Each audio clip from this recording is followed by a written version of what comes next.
Vivek Ramaswamy. Should you trust him?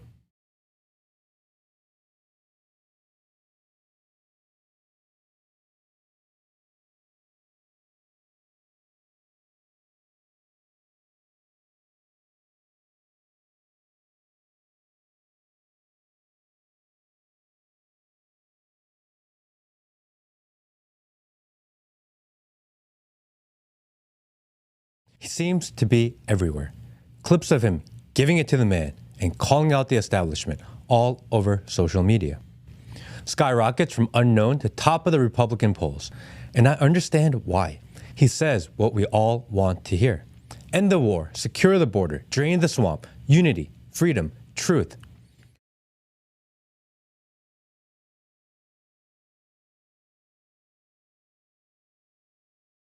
End the war, secure the border, drain the swamp, unity, freedom, truth. End the war, secure the border, drain the swamp, unity, freedom, truth.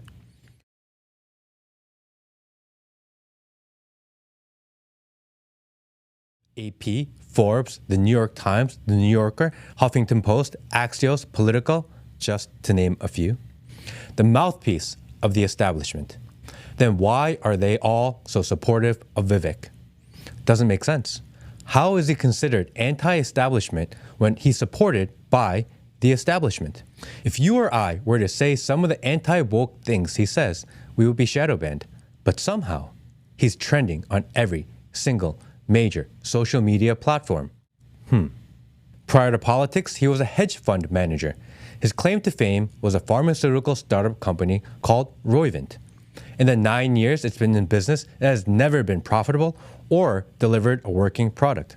Although Roivant continues to fail their clinical trials, they were able to find investors and raise money, making Vivek an extremely wealthy entrepreneur. Good at convincing people to invest, poor at delivering product and execution. Not a good sign. So what about the money? The media highlights that Vivek has invested over $10 million of his own money to fund his campaign, an honorable feat. Vivek announced his run for presidency in February 2023.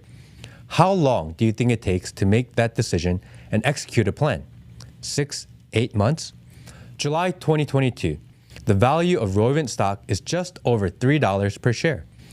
On February 21st, 2023, Vivek announces his run for presidency, and on February 22, he sells 4 million shares for approximately $32 million at nearly $8 per share. Well over $15 million in profit in 6 months prior to him announcing presidency. Good for him, right? Make that money. Company is losing over $1 billion per year, but he got paid. Smart guy. But anytime things are just so coincidental, I'm forced to keep digging. Why did the stock price of an unprofitable, failing company rise over 100%? How does it go from an all-time low to nearly its all-time high? Institutional money.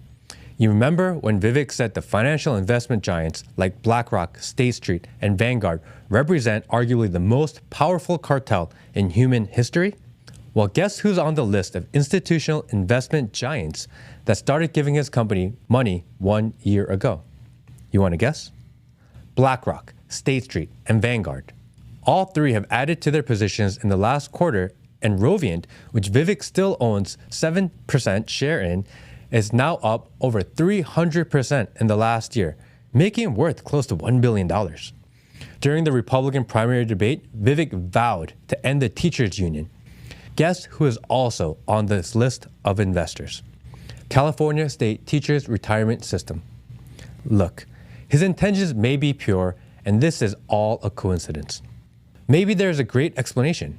However, I am not a financial analyst nor investigative reporter, but I was able to find all this out in a couple hours of sifting through publicly available data.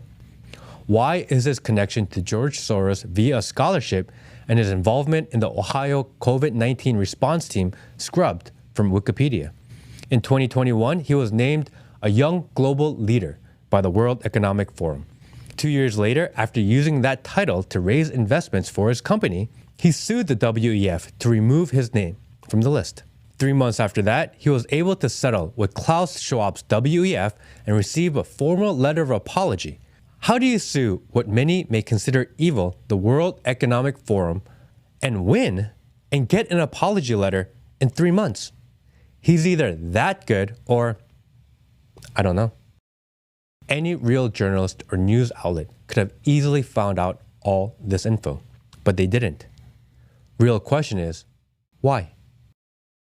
End the war, secure the border, drain the swamp, unity, freedom, truth,